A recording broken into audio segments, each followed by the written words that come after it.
Come on. ஐயோ, இது யாரா? John sir? எனக்கு அடையாளமே தெரியல. எனக்கு இந்த சார் இங்க உங்களெல்லாம் பார்க்கலான்னு வந்தேன். ஓ,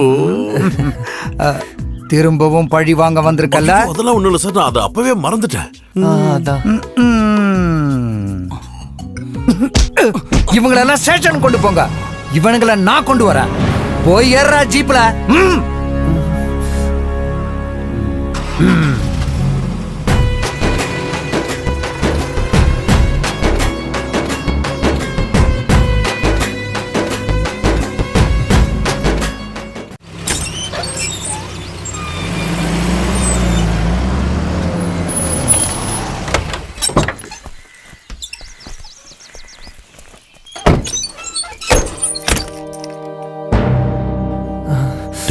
இது என்ன மாட்டு சந்தையாடா? பார்த்தா அப்படிதான் தெரியுது. ரவுடி பசங்களா இருக்காங்க. டேய், நீ முதல்ல உள்ள வாடா. போ. நீ வரலையா? வர வணக்கம் ரவுடி சார்.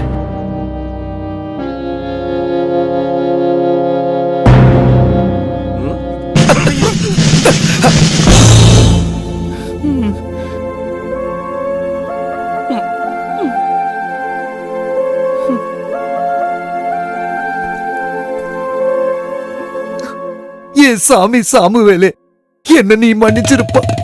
அன்னைக்கு சின்ன தப்பாயிடுச்சுப்பா. 75 சவரன் நகை திருடினவன வேற போலீஸ் அரெஸ்ட் பண்ணிட்டாங்க. நான் உன்னை தப்பா நினைச்சிட்டேன். திரும்பவும் என்ன அடிக்க கிடைக்க வந்திருந்தா எல்லாரும் முன்னாடியும் அடிச்சு என்ன அவமானப்படுத்திராத. இந்த மாதிரியா மனச கஷ்டப்படுத்துற வார்த்தையை நீங்க தயவு செஞ்சு சொல்லாதீங்க ஜான் சார். வேணும்னா நான் உடைச்ச இந்த கையாலேயே என்ன அடிங்க அடிங்க அடிங்க. நீ உடைச்ச கையப்பா, கைக்குள்ள ஸ்டீல். ஸ்டீலா? Stainless steel. இந்த கையால நான் யாரையும் அடிக்கிறது இல்ல. யாரும் என்ன அடிச்சிட்டு போயிடக்கூடாதுன்னு தான் இவங்களை காவலுக்கு வச்சிருக்க. ஸ்டேஷனுக்கு பிரச்சனைன்னு வரவங்களுக்கு ஒன்லி பேச்சுவார்த்தை தான்.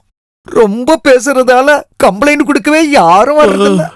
எப்படியோ நீ வந்தது நல்லா போச்சு. கொஞ்ச நாளைக்கு நீ எனக்கு வேணும். உதவி பண்ணுப்பா. நீங்க கவலைப்படாதீங்க சார். இனிமே உங்க வலது கையா ஸ்டீல். இனிமே உங்க வலது கையா இந்த சாம்சன் இருப்ப சார். இந்த சாம்சன் இருப்பேன். அதான் எனக்கு ரொம்ப சந்தோஷமாயிடுச்சு சாமுவே. சந்தோஷமாயிடுச்சு. சொல்றா சொல்ல மாட்டேன்.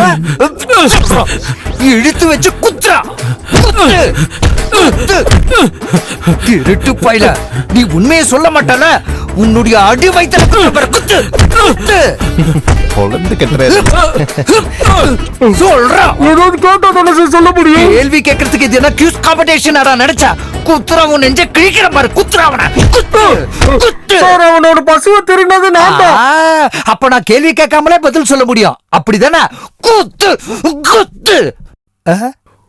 ஒரு மாட்டை திருடினவனுக்கு இவ்வளவு போதும் சார். போதுமா? நீ சொன்னா சரிதான்பா. அப்பனா விட்டுறலாம். வாடா போ. ரமேஷா சார், இவனை கூட்டிட்டு போய் திருடின பொருள் எங்கன்னு பார்த்து எடுத்துட்டு வா. அப்புறம் வயிறு நிறைய சாப்பாடு போட்டு கூட்டிட்டு போ.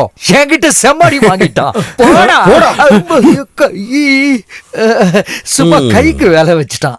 அப்புறம் நம்ம ஏரியால ஒரு ரவுண்ட்ஸ், ஒரு சின்ன மார்னிங் ஷோவா நூன் ஷோவா? ஒரு ஃபுல் ஷோ.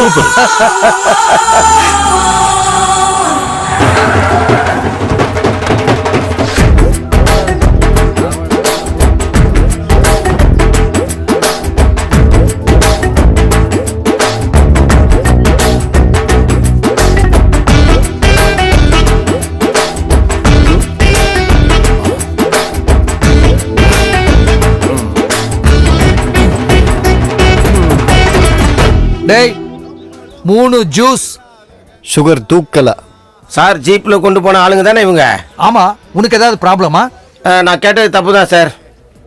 ஜூஸ் இதோ எடுக்கிறேன் சார். என் கண்ட்ரோல் போகாம இருக்கிறது உன் கையில தான் இருக்குது, பாத்துக்க. என் கையில அது பத்திரமா இருக்கும் சார்.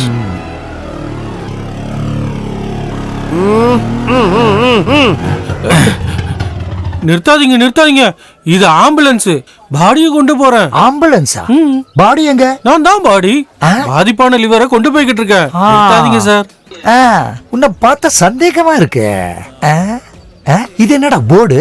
குடிக்கும் போது உடம்புக்கு பாதிப்பு இல்லாம இருக்க இந்த போர்டு வச்சா போதும் தான் கவர்மெண்ட் சொல்லுது. போதையில வளர்ற அவனை விட்டுருங்க. இல்லன்னா உங்களுக்கு பென்ஷன்ல பிரச்சனை வந்துடும்.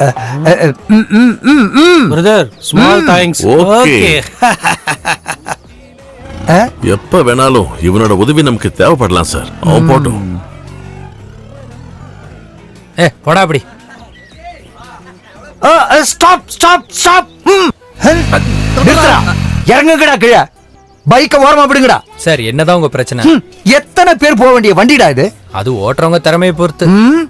சார் நீங்க கேஸ் போட்டுக்கோங்க, நான் கோர்ட்ல பாத்துக்கிறேன். ஓரமா நில்லுங்க சார், சும்மா எங்களை மாதிரி பசங்க.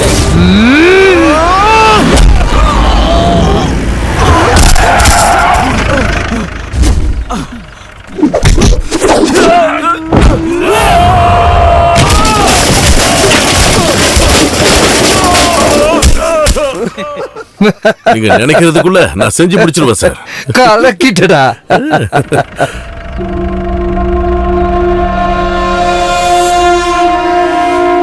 அவன் தான் மணிகண்டன்.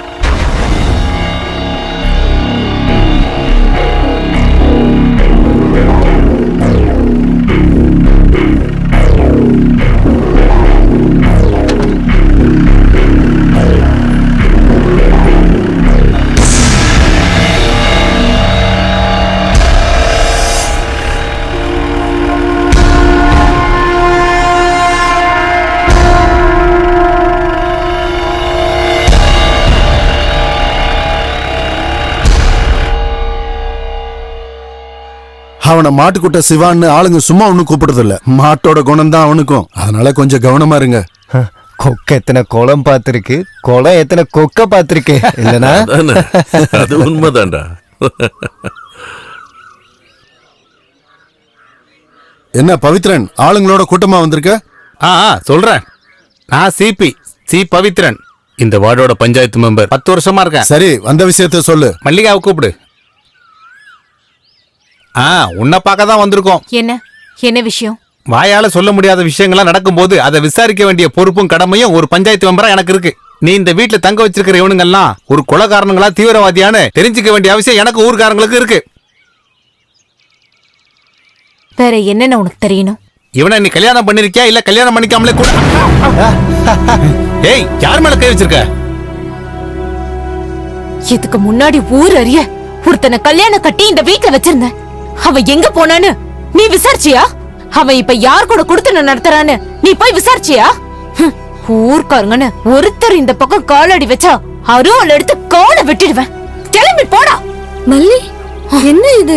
வா வா வா சொல்ல. இப்ப நான் போறேன். ஆனா நீ யாருங்கறத தெரிஞ்சு ஊர்க்காரங்க முன்னாடி உன் வேஷத்தை கலைக்காம விட மாட்டேன். வாங்க. சிபி சார் கொஞ்சம் நில்லுங்க. நீ ஒன்னும் கடவுள் கிடையாதுல்ல உத்தரவு போடுறதுக்கு, இல்ல நாட்டாமையா? இங்க நிக்கிறவங்க மட்டும் இல்ல, இந்த ஊரே வந்தாலும் நான் இங்கதான் இருப்பேன். எதுவா இருந்தாலும் பாத்துக்கலான்னு தான் நான் இங்க வந்திருக்கேன். நீ திரும்ப போய் உன்னை அனுப்புனவங்கிட்ட சொல்லிடு. அவன் ஒரு ஆம்பளைன்னா கல்யாணம் பண்ணி இப்ப பிரிஞ்சு போயாச்சுல்ல, அவகிட்ட வாங்கின வரதட்சணை திருப்பி கொடுக்க சொல்லு. இல்லன்னா நீ வாங்கி கொடு, இல்லன்னா சிபியோட பிபிய நான் கழட்டி எடுத்துருவேன். இப்ப சொன்னதுதான் கரெக்ட். நான் இது நடக்கும்னு நினைச்சுக்கிட்டே இருந்தேன். போலீஸ்ல வேணா கம்ப்ளைண்ட் கொடுத்து பார்க்கலாமா? கொடுத்துருவோம்.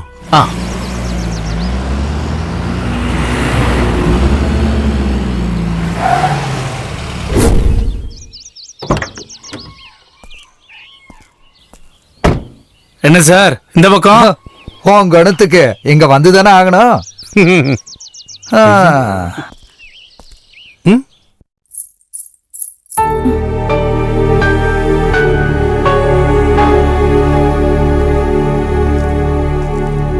உனக்கு எதிராக ஒரு கம்ப்ளைண்ட் வந்திருக்கு. அத நேர்ல சொல்லலாம் தான் வந்திருக்கேன். என்ன சார்? ஒரு கம்ப்ளைண்ட் உன்னுடைய பழைய பொண்டாட்டி மல்லிகா கிட்ட இருந்து. நீ தாலி கட்டின அந்த பொண்டாட்டியை விட்டுட்டு வேற ஒரு பொண்ணு கூட குடும்பம் நடத்துற இந்த சந்தர்ப்பத்துல சீதனமா வாங்கின 25 சவரன் நகை, அதோட இப்பத்திய மதிப்பான 5 லட்சம் ரூபாயும் பணமா வாங்கின 2 லட்சம் ரூபாயும் சேர்த்து 7 லட்சம் ரூபாயா திருப்பி கொடுக்கணும்னு கம்ப்ளைண்ட். சார், நீங்க கோர்ட்டுக்கு ஃபார்வர்ட் பண்ணுங்க. கேஸ நாங்க பாத்துக்கிறோம். இப்ப நீங்க கிளம்புங்க. கருத்து சொல்றதுக்கு நீ யாரா?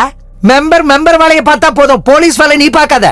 முதல்ல இதோ நிக்கிற 2 பேருடைய ரிலேஷன் என்ன சொல்லு. புருஷன் செத்ததுக்கு அப்புறம் ஃப்ரெண்டு கூட படுத்து ஒரு குழந்தைய பெற்றிருக்கா. அது இல்லாம இவங்க 2 பேருக்கு என்னடா உறவு? குழந்தையுடைய அப்பா இவன் தான் சொல்றதுக்கு ஏதாவது ப்ரூஃப் இருக்கா? நீயே சொல்லு.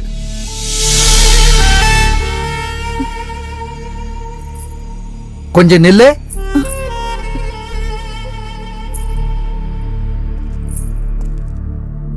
குழந்தையுடைய அப்பான்னு ஊர் மக்கள் முன்னாடி காட்டுறதுக்காவது இவன் தேவைப்படுவானா? நாளைக்கு காலையில 10 மணிக்கு முன்னாடி காசு எடுத்துட்டு ஸ்டேஷனுக்கு வந்து சேருங்க. இல்லனா இவனை நான் உள்ள தள்ளிடுவேன், உன்னையும் சேர்த்து. இம்மாரல் டிராபிக், விபச்சார வழக்கு. புரிஞ்சுதா உங்களுக்கு? ம் ம்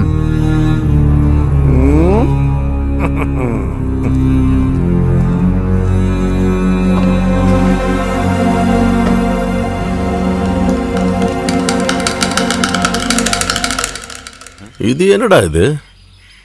எப்படி இருக்கு? நான் வைக்கிற அளவுக்கு ஸ்டைலா இல்ல. இல்ல நீயே வச்சுக்கோ. இப்ப எப்படி இருக்கு? ஐயோ பிசாசு!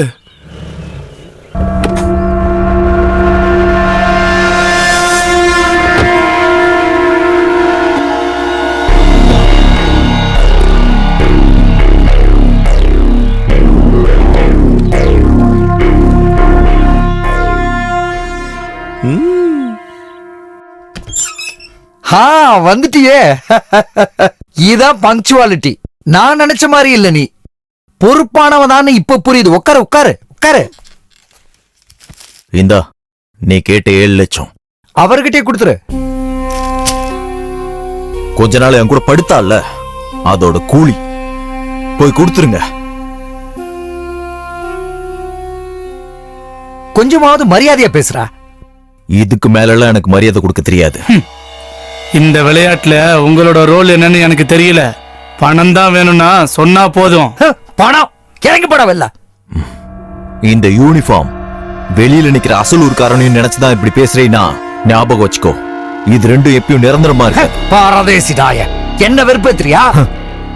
அப்படி உங்களுக்கு தோணுதுன்னா அதை நான் மறுக்க விரும்பல. வாடா. காசு தந்ததால வருத்தம்.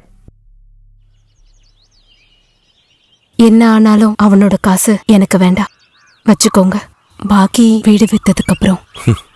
கொஞ்சம் கொஞ்சமா வாங்கினா செலவாயிடும். அதை கொண்டு போய் லாக்கர்ல வை. நான் காரியத்தை முடிச்ச உடனே எல்லாத்தையும் சேர்த்து முழுசா தந்தா போதும்.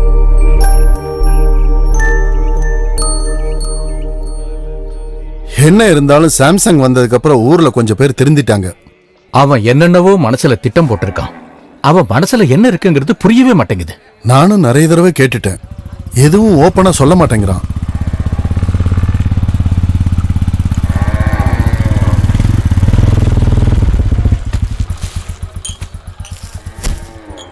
ரெண்டு பேரும் என்ன செய்யணும்னு தெரியாம சுத்திக்கிட்டு இருக்கானுங்க. அப்படியே நான் கிளம்புறேன். கிளம்புங்க.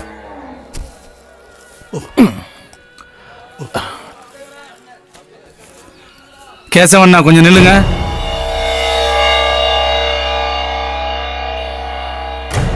மல்லிகாவுக்கும் அவ கூட வந்தவனுக்கு என்ன தொடர்பு? அதெல்லாம் எனக்கு தெரியாது, நீயே போய் கேட்டுக்க. உனக்கு தெரியாது.